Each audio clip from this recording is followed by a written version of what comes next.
This is the Exit Diaries. Today's diary entry continues with Samantha Hearne, a woman who left teaching to build something of her own, but soon realised that walking out of the building was only the beginning. Because the title of being a teacher disappeared.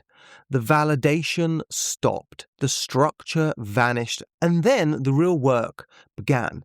This is a diary entry about the version of herself she had to kill, the fighter, the prover, the woman who needed permission for everything, and what she became when no one was watching anymore. What would have it cost you? Everything. What would it have cost me? Back then I was so defensive. I was so defensive of women. I worked in a school. The head teacher was a woman and she was amazing. She had an MBA. She was exceptional. No children, but she was a woman. But it was very male dominated. And I was a threat to that, I would say. Right. I was very challenging. And I would want to do it just to prove I could, not because I wanted to. So I was actually a real danger to myself in terms of my well-being. I would have done it just to prove I could do it, even if I didn't want to do it. That was me in my profession. I was like, do you know what? If there hasn't been a female head of year 11 in 5 years, I'll do it. I'll be the one. Right.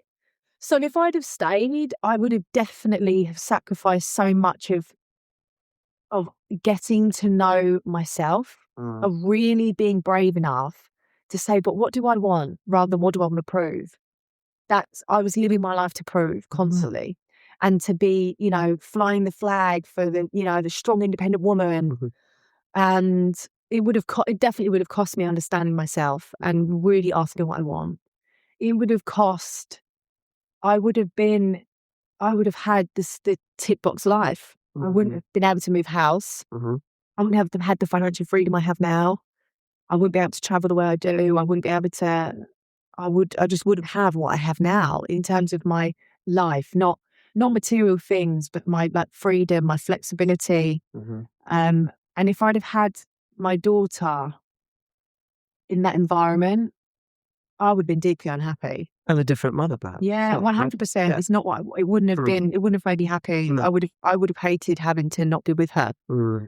And this is the thing, it's all about choice. I have so many friends that are full-time mums and their children are full-time childcare and all of those things. Nothing wrong with it. No, not at all. But for me, I would have found it hard not being able to have the choice of my own. And I wouldn't have been able to have that choice because I would have needed the salary to pay for my life. So therefore you were in the catch-22 of what everyone was in. So it would have cost me everything. It would have cost me my happiness. It would have cost me my well-being. It definitely would have cost me my nervous system. And self-identification for you all. For sure. I would have been fucked by now. I would have been absolutely fucked. Nervous system, I wouldn't have one. I'm probably not able to sleep properly. Suffer with anxiety. I'd be constantly, my adrenaline, So it would have been, and you know what as well, I think it would have, more than that, I would have forgotten who I was meant to be. I was always meant to be this version of who I am. And I think when I think about what it would have cost me, it would have cost me my potential. That's what it would have cost me. 100%. Oh, yeah, it would have cost me my potential. Yeah, it would have done.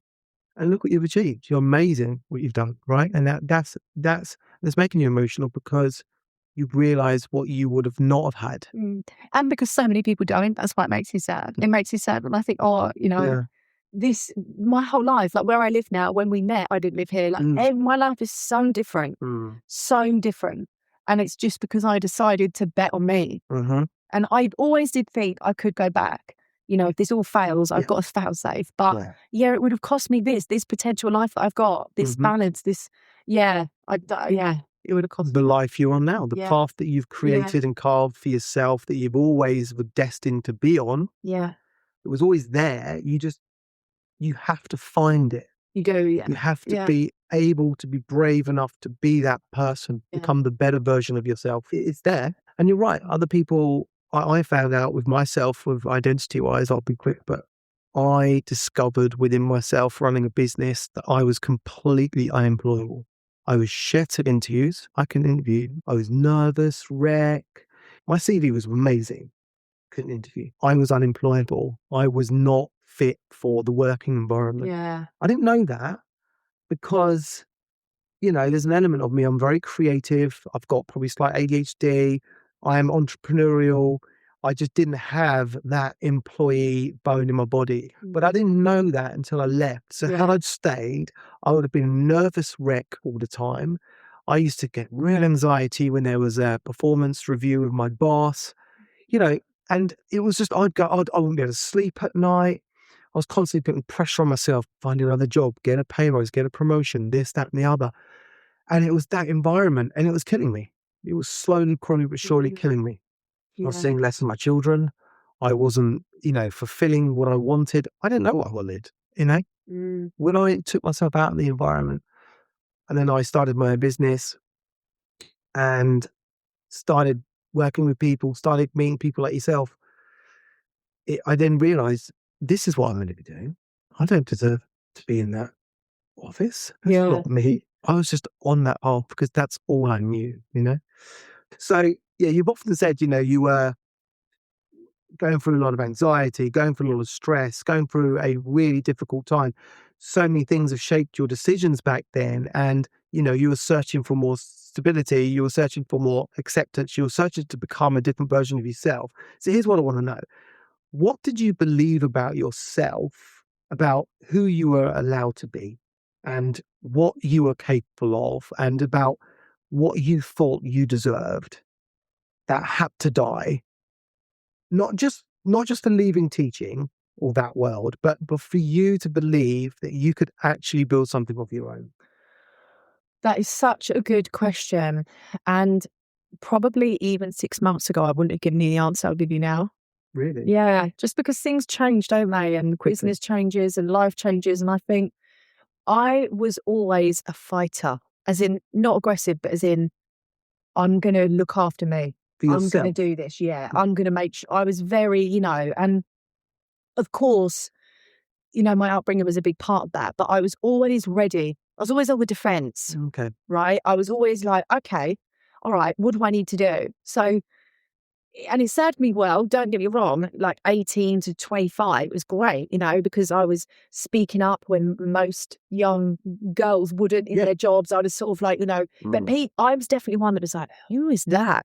Who does she think she is? I was very like, wow, very out of character. Whereas for a man at that age, it would be seen as almost, a bit rambunctious, a little bit overzealous. Yeah. We're going to need to tame him a bit. Whereas I was seen as a bit of like, well, who does she think she is? A bit outspoken. I was quite opinionated. Very, in my first teaching job, I ended up in an argument with my deputy head teacher. And I was 22. Right. Like, what am I doing? When I look back now, I'm freaking anyway. And he was like he called me belligerent. And we had a big sort of standoff. But it didn't faze me. Because I was like, let's go. So it was to my detriment as well, because I couldn't see the bigger picture. I was very impulsive and I had to realise the world wasn't out to get me. That was the biggest thing I had to shed. It wasn't out to make life hard for me. I wouldn't ask for help. I wouldn't accept help. I wouldn't be vulnerable. I wouldn't want people to see that I was finding things hard. I had to let go of being very in my masculinity. I did have to be more feminine. I had to soften to trust. I didn't trust.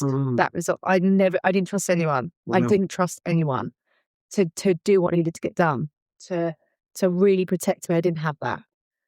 I had to let go of thinking that I had to do it all on my own. What's changed now that you trust? What's changed that you're now called softer, if you like?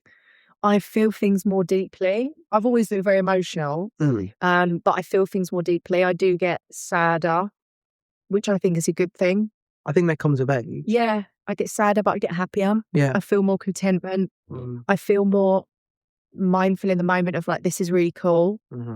I feel much more grateful. I feel less worried that everything's going to fall apart. I don't feel as panicked that if I don't speak to my friend, they're going to never want to speak to me again. Right. I don't have that same level of nervousness that everything's going to crumble all the time. And I've also learned to really I've learned to say what I want without it feeling like a demand or a command. Like this has to happen.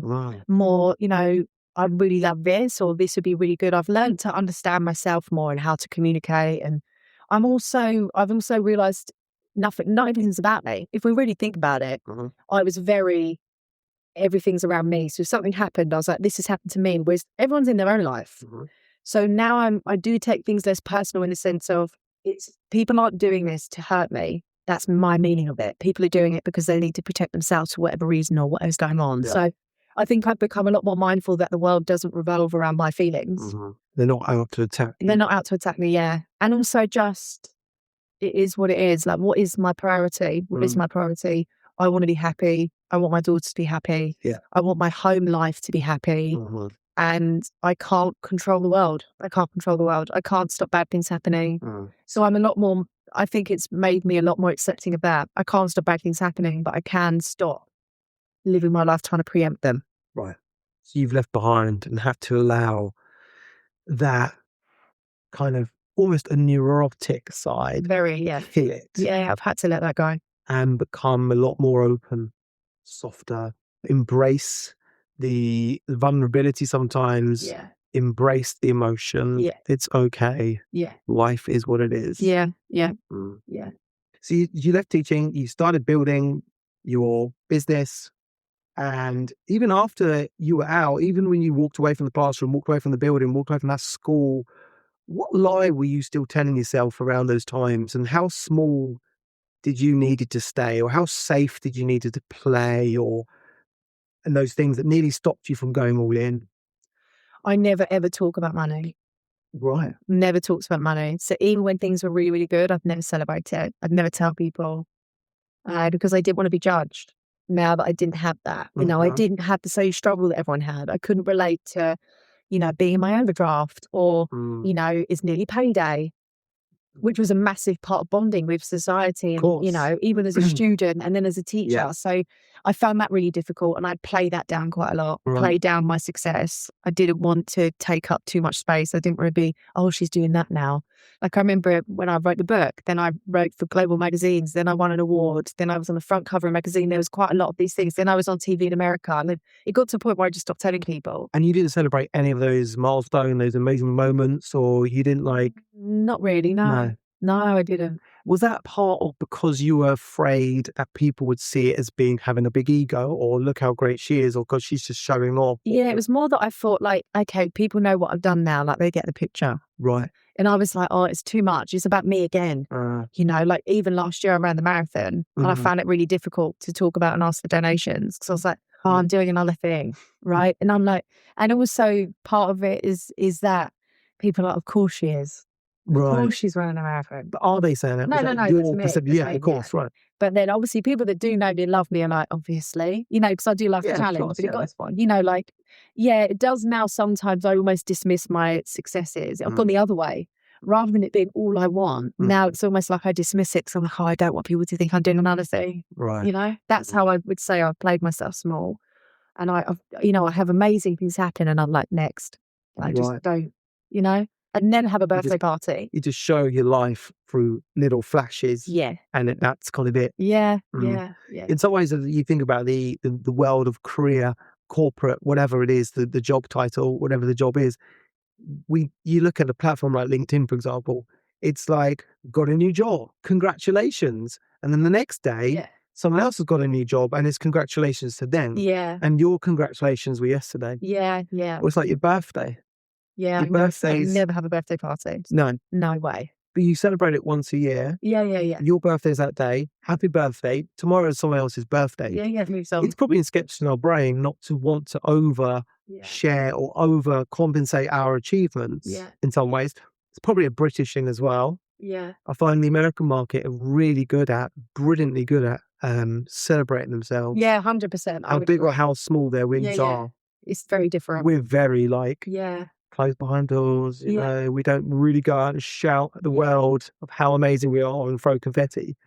We just kind of go, I'd done a marathon, but yeah, that's probably my biggest thing. I still do that now. Not as badly, but at the beginning I definitely was like, no, it's not that big of a deal. Play it down. Yeah, I still do that. Do you think you need to step into playing it up a bit? Yeah, it's something I'm working on. I posted today actually for the first time, sort of celebrating myself a little bit, which I'd never normally do. Yeah. So that is one of my commitments for 2026 to be more. It's probably a step forward to achieving more. 100%, because I definitely You will try open to- up more opportunities Yeah, by being more open yeah, about your achievements. for sure. Because people are looking at you going, she's fantastic, she does all these things, it all looks probably same. Yeah, Not same in a bad way. I don't mean that in a bad way. yeah, What but I I do mean need is, to. if you were to be more open about what you achieve, it would open up other people's eyes and kind of go, oh, okay. Yeah, You know? I do try and control the narrative with that. Yeah. Of like, oh, let's not be too take up too much space or be too. That's the thing, and I'm a walking oxymoron. Like I come across really out there and like really confident, but there's certain things that I'm like, oh no, and it's always to do with the things that actually are my success, my markers of growth. And I'm like, let's just not. So there comes a point where, and that's the thing, that's the new line that I'm trying to explore. How do I embrace the magic that I have created and allow that to take up more space? And that's definitely something I'm trying to work on this year. But there's fine lines between that, because sometimes we can feel as if we're being arrogant, and there's an arrogance to it. But it depends on who you are and how you go about it. Yeah, exactly. Remember, you're not an arrogant person. So the way you come across and share that with the world won't have arrogance with it. Yeah. And you've got to remember that. Otherwise, you'll never do it. Yeah, yeah. And that's what I'm doing. So like I said, I posted about it today, and that's a bit more of a pledge to myself this year to take up more space in a way that does say, this is what I've done and this is what I'm doing. Good for you. All right. So we've talked about the internal things that we had to let go of, the rebirth. So it's time for the actual story, the in-between ultimately, because people see you now, the work that you've got, the business that you run, the momentum, the success, the holidays, your family and everything else. But before a long time, you were living two lives at one point. Okay. So by day you were in the classroom, in the school environment, and outside of that, quietly, you were writing a book at lunchtime, you were building something of your own, you were creating something else. So take me into the period where, what was it actually like to live in that split life? Yeah, wild. I remember I was still teaching when I went to LA for like a business retreat, and I was on TV in LA. And then the following week I was back in school. Wow. It was, yeah, wild. But at the time it just felt, is this real? Is this like what people do? Right. It did feel a bit like that. It felt like I had this, a bit like the Truman Show. I was in the Truman Show in the day, and then all of a sudden I'd like escape, and it was like, oh my God, is this what's going on? But at that time, again, things were different to how they are now. The online market was different. Social media was different. AI didn't exist. The technological advancements, even in the last 5 years, have been mammoth. And so I came in at a time where you could very easily just have the Midas touch. You meet the right person and they know someone, and then you're in this space, and then you're in this space, and it's just 100%. this constant ricochet of like, come to this and come to that and be on TV and do this. And it was just, so it was really good because it got me to see what was possible and what was out there. It was so different to school. Whereas I do think, and it's important to acknowledge, that if people were exiting and making that change now, I do think it would be harder. And I acknowledge that. It would definitely be difficult and different, because now you have influencers. They didn't really exist. No. You had like YouTubers. They weren't really a thing. People monetizing on things like Facebook and, Reels and TikTok and Threads and all of that. So for sure, it's a different landscape to when I first came in. And I completely acknowledge that. But I did come in at the time where it was just, the floodgates were open. So yeah, it was fun. But you got a taste. I did. I got a real taste of it. Do you think getting a taste of it was another deciding factor that gave you the confidence to say, actually, when these group of kids leave and they're on the exit of year 13, 100%. I've had a taste. I've already lived a little bit of it. Yeah. I want more. Yeah, for sure. And it was there. Like the magnet was attracting. So I would have been silly not to, because I'd always say follow the momentum. And I was like, the momentum was there. Like it was happening. So for sure, it definitely, I'd come home and be like, this is way better. What am I doing? So yeah, that was definitely. The magnet's a great point, because I always say, even when I work with people, clients, whatever, masterminding, the magnet is, people say, I'm feeling really low. I'm feeling really depressed. I'm feeling really down at the moment. Things aren't going my way. When you're like that, the magnet attracts that. Totally. Right? And I say, put some music on, dance like a fool, watch a crazy cat video, do something stupid, bring something really quickly back into life now, quick. Yeah. Put something happy on. You have to change your state. You have to change state, because if you can do that, listen to music, chill out, get happy, the magnet changes. 100%. And then you start attracting that state. Yeah. The happiness, the dancing around like a fool in the living room. And you're absolutely right. You probably started veering more towards wanting to attract more of this world. Yeah. And when you start going towards that and having that magnet on, more of that starts coming to you. Yeah, it was just constant.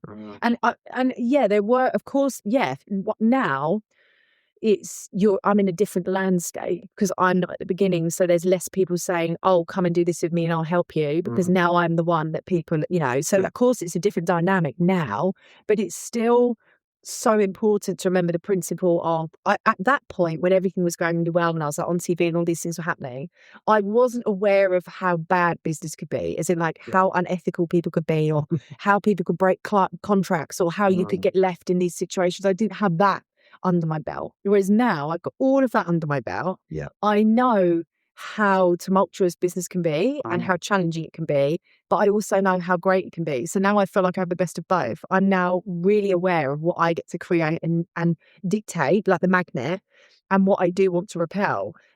But at that time when I was shouldering both worlds, it was just like, oh my, are we okay? Like, what? So yeah, I loved it, but it definitely gave me the push to say, we cannot stay in this classroom doing this when I could be in LA doing that. You're in the room, it had no light, it had no windows, and then ultimately your room started having a little window and you could for sure peer out. When you're standing in the staff room, carrying this whole other world inside you, did you feel like a teacher with a side project or an entrepreneur trapped in a day job? I felt like someone trapped in a day job. And it was almost like my secret of like, I started to then look and be like, you actually think this matters. Like, you think this is the most important thing. Like, see what I'm doing on Friday. I started to have that like, wow, you are so consumed by this, which I used to be. And I would look at other teachers and be like, you really think this matters. Wow. But this is the other side. So I definitely by the end felt trapped by the day job. But you know what? Actually, I didn't feel trapped. I felt like I was using it, as in like, I was like, I'm using this because I want it to just keep funding my life for a little bit. Yeah. So I never felt trapped, but I did feel like this is now the thing I'm leaving. This is the thing that's not for me.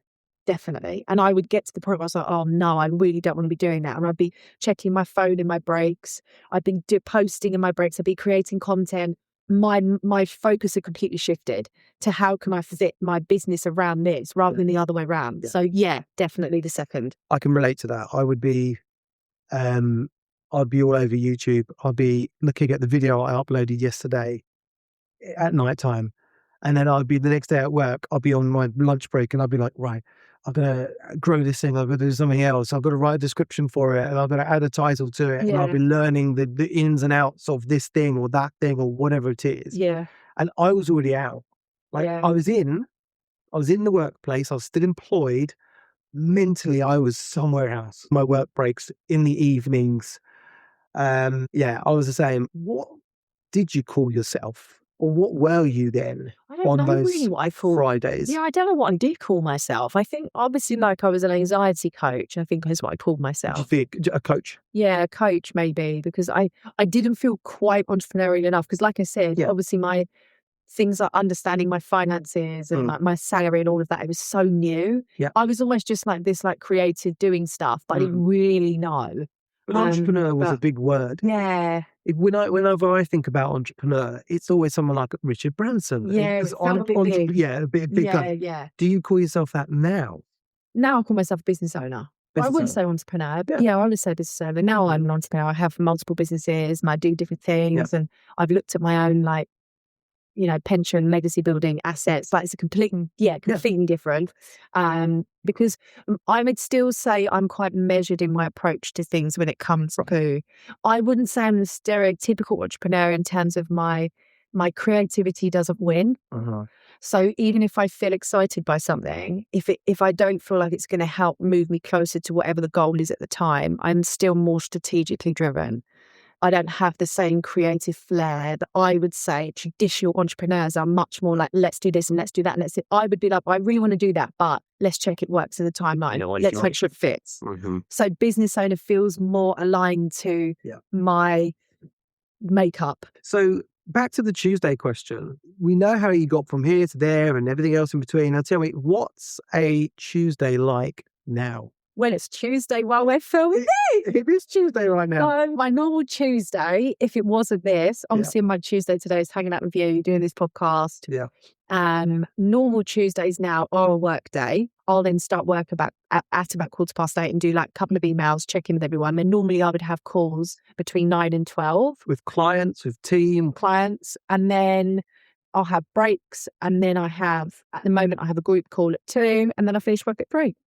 Done. And then I go and pick up my daughter from nursing. That's a full day as well. Yeah, that's like my full day. Yeah, 9 to 3 now. Yeah, full day is 9 till 3. Yeah, and then I'd have lunch, maybe have a little bit of Tuesday. Mondays are my busy day, like busy day, just to give people context. And so I'd normally on a Monday front load my week. Right. Just to give people complete, transparency. Mondays are normally like a bit more back to back, less breaks, maybe a half an hour break, but just work.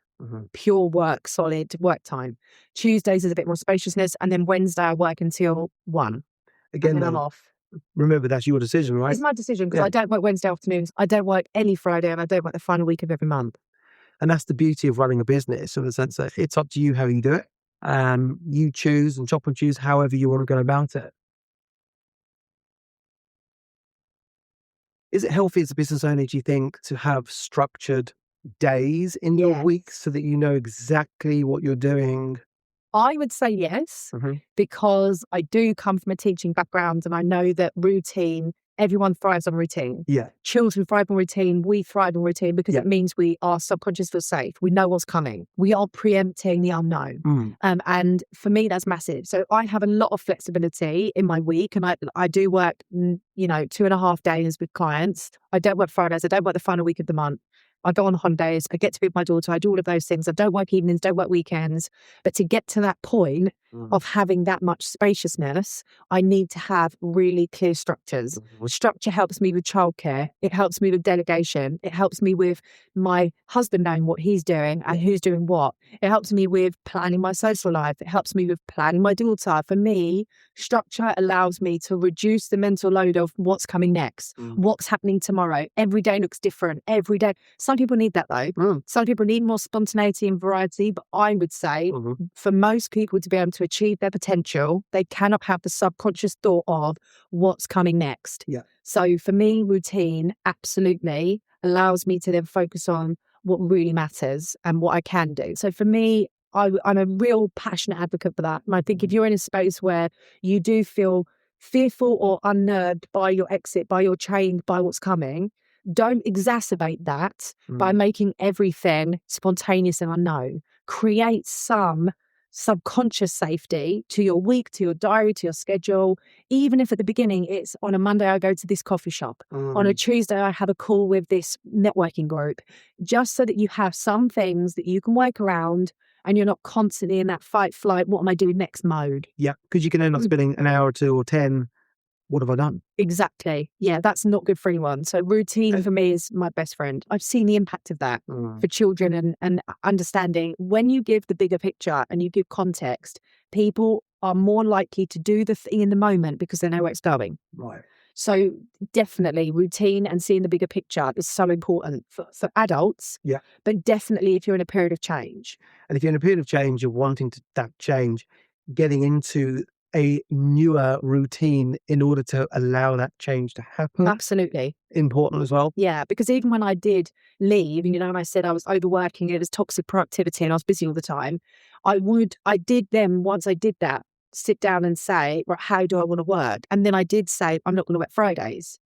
but I still work Monday to Thursday. Then I was like, okay, I don't want calls the final week of the month because I need time. So sometimes it can organically grow, but you need a starting point. Yeah. You need to know what days you want to be working, and do you want a work phone? Do you want a personal phone? How do you want this to look? Otherwise it can just bleed into your life again. Yeah. And then soon enough, you're an employee again. You're basically... Yeah, you're an employee within your own business. With no security. Yeah. You're now an employee with your own business with no security of a salary, no sick pay, nothing. Yeah. So if you are then just working all the time, you're going to get ill, then you can't work, then the spiral continues. Yeah. So routine is important if you want to have spaciousness, trust, calm, balance, flexibility. Yeah. You need to know what you're working with. Very true. The final question. Yeah. Okay. Last thing then, Sam. I want you to imagine something, like try and picture it, that you walk back into the school where you used to work, and there you are. You can see yourself. Yeah. Okay. Still, I don't know, sitting at the desk. I can see myself. I'm by the photocopier about to do briefing. By the photocopier. The same bell's been scheduled, the same staff room, the same smells, the same hundreds of kids dependent on you. And you decide to approach her, and she's still carrying all of it. Yeah. What do you say to her? Oh, the first thing I say to her is, well done. That's the first thing I would say to her. So I wasn't very kind to myself, like we're all our own worst critics, aren't we? Yeah. I would just say, oh, well done. Like, you've done it. Like, 'cause that was my dream, to be a teacher. Yeah. That was always my dream. So the first thing I would say is, you did it, and you're doing a good job. That's all I ever wanted to do, was be a teacher. I really care deeply about teaching and kids, and I still think it's such an amazing vocation. And I didn't leave because I didn't love it. I left because I wanted more. So the first thing I would say is, yeah, well done. What you've done is amazing. And I worked in an exceptional school, and that's the first thing I would do. I would just give myself a bit of love. And then I would say, don't feel bad for wanting more. Because that was a big thing. I didn't feel guilty. I felt a bit of shame, like I did have a really good job. I had a really good salary. All I wanted, I did a 4-year degree. I got a first class honours degree. And then all of a sudden I want to just do something else. And I was a bit like, I'm just going to go and play around on the internet. I definitely had that. Did you feel a little bit disappointed in yourself that you had gone through such an incredible path to get to where you are, to then start having these other feelings and emotions of wanting to leave? It was more, people won't take me seriously now. Right. Because I've got this, and then all of a sudden I want to post on Instagram. Do you know what I mean? It's a bit like, what am I actually doing? How am I getting clients? What is this? She's having a nervous break. Do you know what I mean? She's losing the plot. Well, okay, cool, I've written a book, but I can't pay for my life. But I would say that to her, don't feel bad for wanting more. And I think as women, you do have that quite a lot of the time. That idea of, not remember your place in a derogatory sense, but most women will become nurturers at some point. There it is, of children or elderly parents, partners. You take on a role of caregiving, which means that your priority isn't yourself. It's placed on the people that you're looking after and caring for. So to be in a situation where I was in my late 20s, at that point where everyone thought you should be having a child, now putting myself first was a very abnormal reality. And also one that could be seen as selfish, risky, unusual. And also then you have the women that do have children that then decide they want more. And people say, but you've got kids. Yeah. Whereas that response wouldn't be the same for the dad. It would be a different dynamic. And that's in no way throwing shade, but it is the reality of the genetic makeup, the cultural society, the stereotypes of, but you've got children, what will happen? And I think I would want to go back and say that don't feel bad for wanting more. Don't feel bad. And I would say that now, if I was seeing a woman that I knew saw their own potential, sit here seeing themselves, I could see it. And I was like, I know you can see yourself there. I would say, don't feel bad for wanting to get to her. Don't feel bad for thinking that can be you and stepping into this. Please don't add shame and guilt into that. because it's going to be hard enough and brave enough, but please go and sit there, because that's the thing I think we need to unlock. And definitely women need that message that 100%. it's not a bad idea. And this is the other thing that I would say. If this was Luke, I would be saying, oh my God, champion, like do it. I would love that. And I think certain men like you, Luke, men that aren't threatened by women's success, women that want to become female advocates, women that want to be allies to women succeeding, would do that and go, do it. Yeah.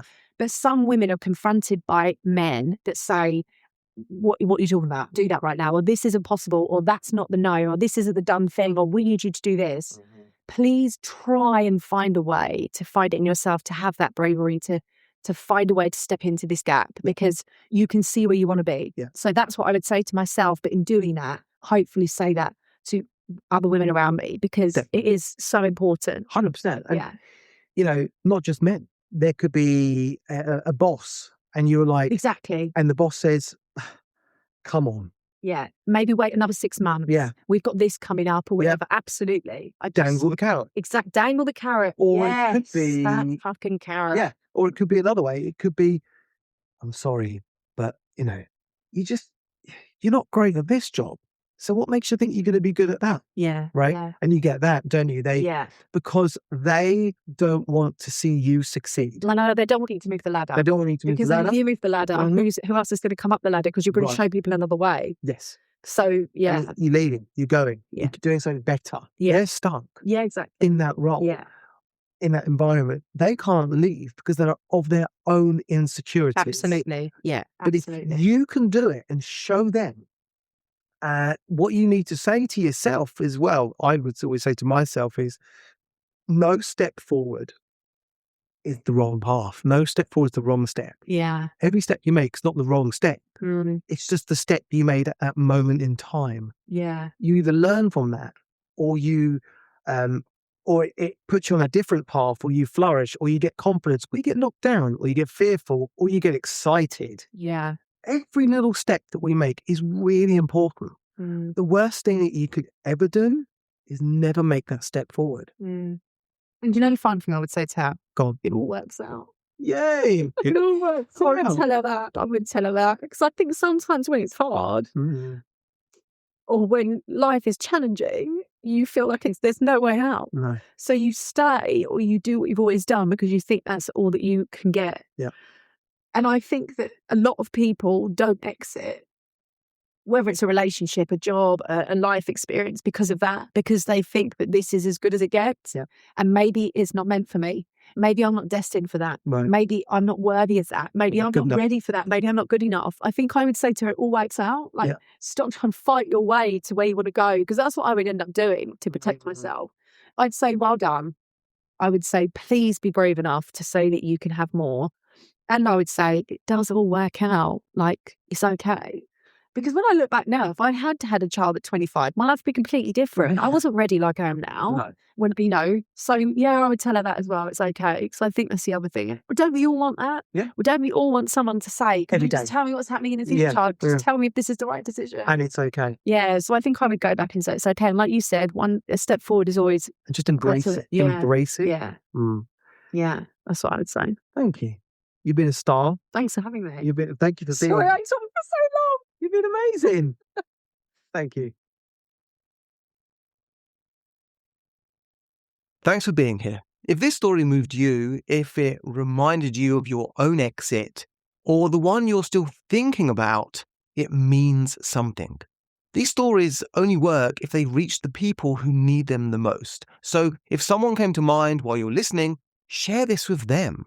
New diary entries are going to be dropping every single week, so please follow the Exit Diaries whenever you listen. And if you want to share your own exit story, the doors are always open. Until the next entry.